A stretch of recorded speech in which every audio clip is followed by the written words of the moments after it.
Now that we learned how to calculate area of rectangular prisms in lesson 83, we're going to use our volume knowledge to find the missing dimensions, that last measurement. So this is what to look out for as I'm modeling. Watch how I calculate the volume of any rectangular prism using its 3 dimensions, how I can calculate the volume using either formula, length times width times height, or the area of the base times the height. Remember, that's what the big B is, the area of the base, not just base height. And how I manipulate the area formulas to find that missing number. And we're going to do some EE skills for this one. Let's get started. A square prism has a height of 11 centimeters and a volume of 275 centimeters cubed. Determine the length of each side of the square base. So that's what we're going to figure out, these measurements. And since it's a square, they're the same number. So I'm going to start by putting our volume formula. Volume is equal to base times height. I'm going to use that. And we know the volume is 275.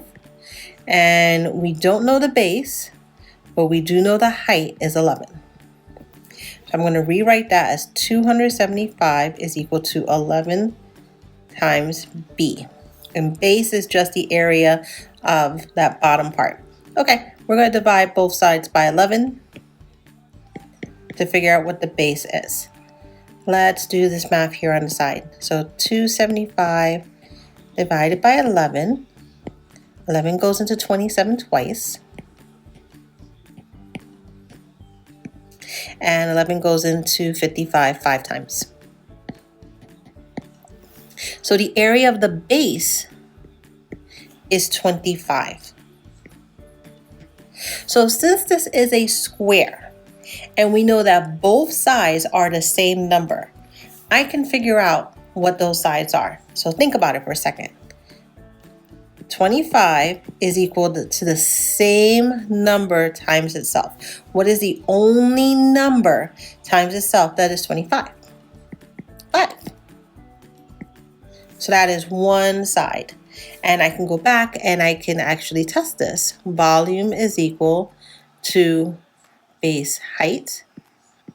So to find the base, I know it would be the length times the width, so 5 times 5. And then the height is 11. I'll use my order of operations. I'll start with 5 times 5 is 25. And we just did that math a second ago. 25 times 11 is 275. So that would make a true statement.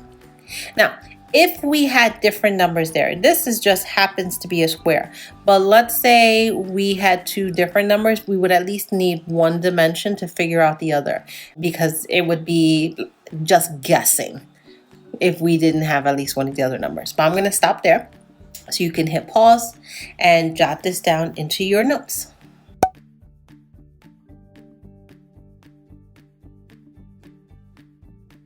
A truck driver has 52 boxes with the dimensions 3 feet by 3 feet by 4.5 feet. All 52 boxes fit in the back of the delivery truck. The back of the truck is 9 feet high and 13 feet wide.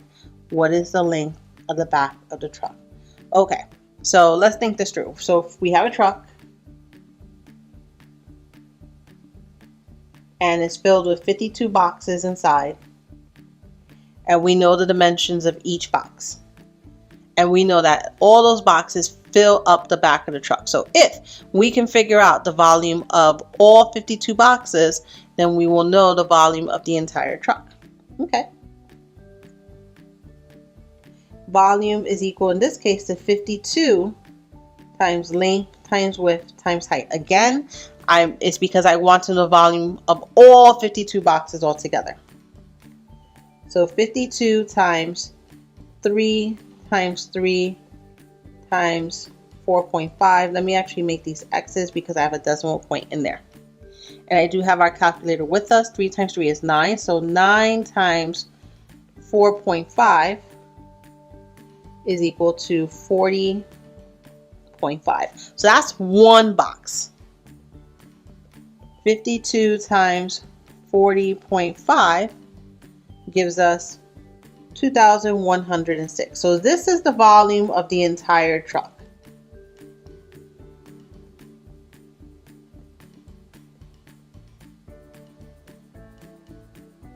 Now, what do we know about the truck? We know that the volume of the truck is also going to be length times width times height.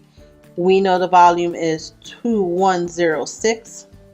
We know the height of the truck is 9, and we know it is 13 feet wide, but we have no idea what the length is. So length times 13 times 9. Now it looks like an EE problem. So let's start simplifying. 13 times 9 is equal to 117. So 2106 is equal to 117 times the length. Think back. How do we get the length by itself? We're going to isolate it. We're going to divide both sides by 117. That will leave us with just the length. So 2106 divided by 117 is 18. The length of our truck is 18 feet.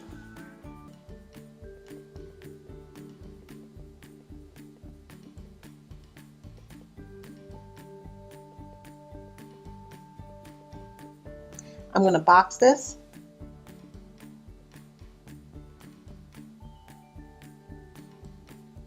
I just want to address some of the hot spots. The biggest hot spot in this problem for a lot of students, they typically find the volume of one box. And once they have that one box, they compare it. And I've seen this many, many times. This was actually a state test question a few years ago. And I'm going to put this in blue just so you can see this was the error a lot of kids made.